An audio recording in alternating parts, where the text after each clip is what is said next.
ایک نارمل انسان کو سامنے رکھیے. ایک نارمل انسان، میں اصل میں یہ لفظ کس کے مقابلے میں استعمال کر رہا ہوں؟ ایک شخص وہ ہے جس کی فطرت مسخ ہو گئی ہے، گناہوں میں، گندگیوں میں اتنا آلودہ ہے، غرق ہے کہ وہ اندر اس کی فطرت کا نور بالکل ختم ہو گیا. یا ایک شخص وہ ہے جو تعصب کی وجہ سے کوئی بات سننے کو تیار نہیں.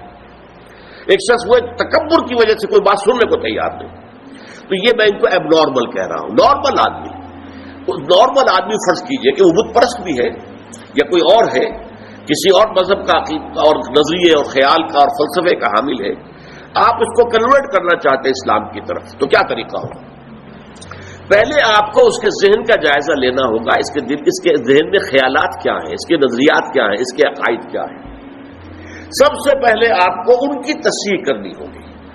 غلط عقائد، غلط نظریات سے دماغ کو پاک کر کے صحیح جو خیال ہے اور صحیح جو نظریہ ہے اور صحیح جو حقیقت ہے، توحید، معاد اور رسالت کے اصولوں پر اس کے فکر کو تعمیر کرنا ہوگا. جب اس کے ذہن اور دل کے اندر ایمان بیٹھ جائے گا تو جو بری عادات، برے اطوار، برے اخلاق اس کے گرد چمٹے ہوئے تھے، جیسے پتجھڑ میں پتے جھڑ جاتے ہیں، وہ خود بخود جھڑ جائیں گے. یہ تزکیہ ہو جائے گا، یزکیہم. اب جب یہاں تک وہ پہنچ گیا ہے تو اب وقت آیا تعلیم کتاب. کتاب میں عرض کر چکا ہوں کہ اس سے مراد ہے احکام، ڈوز اینڈ ڈونٹس. اب انہیں بتایا جائے گا بھائی اللہ نے نماز فرض کی ہے، نماز پڑھنی ہوگی. اب اللہ نے روزے جو ہے فرض کیے ہیں، رمضان مبارک کے آپ کو رکھنے ہوں گے. اگر آج چھوٹتے ہی اسے نماز کہیں گے، جیسا کہ ہمارے بہت سے لوگ کرتے ہیں اپنے بچوں سے، بھائی نماز پڑھا کرو. اب وہ یہ دیکھتے ہی نہیں کہ آپ نے جس تعلیم گاہ میں اسے بھیجا ہوا ہے وہاں تو اس کے دماغ میں کچھ اور ہی خناس پیدا ہو چکا ہے. اس کے ذہن میں ڈارونزم بیٹھا ہوا ہے. وہ سمجھتا ہی نہیں کہ انسان کیسے پیدا کیا گیا، تو ایک حیوان ہے، بس ذرا سا ارتقاء یافتہ حیوان ہے اور بس ختم. یہ کیا خلیفۃ اللہ اور یہ کیا مسجود ملائک، کس بلا کا نام ہے؟ اس کے دماغ میں وہ بات فٹ بیٹھتی نہیں. اس کے دماغ میں مارکسزم بیٹھا ہوا ہے، اس کے دماغ میں فرائڈزم بیٹھا ہوا ہے، اس کے دماغ میں لاجیکل پازیٹیوزم بیٹھا ہوا ہے، یا کچھ اور ہے. یہ تو میں اپنے بچوں کی بات کر رہا ہوں نا، اس لیے کہ ان کے بت پرستی تو ان کے دماغ میں نہیں ہے الحمدللہ، لیکن یہ چیزوں تو ان کے دماغ میں ہے نا. تو پہلے آپ ان کے دماغ کی تطہیر کیجئے، ان کے فکر کی تصحیح کیجئے، ان کے خیالات صحیح بنیاد پر استوار ہو، تب کہیں کہ نماز پڑھو. ورنہ محض یہ نماز پڑھا کرو تو انہوں نے نماز نہیں پڑھی، ڈانٹ دیا آپ نے، اس سے کچھ حاصل نہیں. تو جو نارمل طریقہ ہے، پہلے فکر کی تطہیر ہو، اس سے اخلاق کی تطہیر خود بخود ہو جائے گی. برے اعمال کو برے نظریات سے غذا ملتی ہے. جب نظریہ یہاں یہ بیٹھ جائے گا کہ مرنے کے بعد جی اٹھنا ہے اور جواب دہی کرنی ہے اپنے ایک ایک فعل اور عمل کی، تو خود بخود جو ہے انسان کے وہ جو بھی اس کے جو پتے لگے ہوئے تھے برائیوں کے، وہ پتے پتجھڑ کے موسم کے اندر جھڑ جائیں گے. اب انہیں فقہ کی تعلیم دیں، قرآن کے احکام بتائیں، اس کے آداب بتائیں، حرام کیا ہے حلال کیا ہے یہ بتائیں.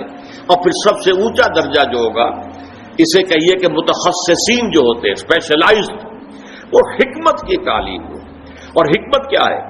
ایک حکمت اصولی ہے، حکمت ایمانی. حکمت ایمانیہ راہم بخواں، یہ بڑا عمدہ شعر ہے مولانا روم کا.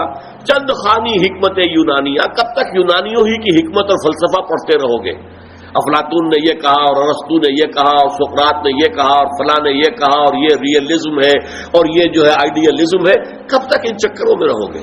چند خانی حکمت یونانیہ، حکمت ایمانیہ راہم بخواں. ایمان کی حکمت پڑھو، وہ فلسفہ کہ جس کے نتیجے میں ایمان وجود میں آتا ہے، تو وہ حکمت ایمان ہے. اور ایک حکمت احکام ہے. حکمت احکام کیا ہے؟ یہ چیز کیوں فرض کی گئی، اس کی آپ کو وجہ معلوم ہو جائے. یہ چیز کیوں حرام کی گئی، اس میں ہمارے لیے کیا فائدہ ہے. یہ در حقیقت ہماری بہبود کے لیے، ہماری بھلائی کے لیے، ہماری خیرخواہی کے لیے کام دیے گئے. جب یہ چیزیں معلوم ہوتی تو اب شریعت بھاری نظر نہیں آئے گی، بلکہ وہ شریعت تو آپ کے اپنے دل کی آواز ہوگی کہ ہاں ایسا ہی ہونا چاہیے. فی الواقع یوں ہی ہونا چاہیے تھا.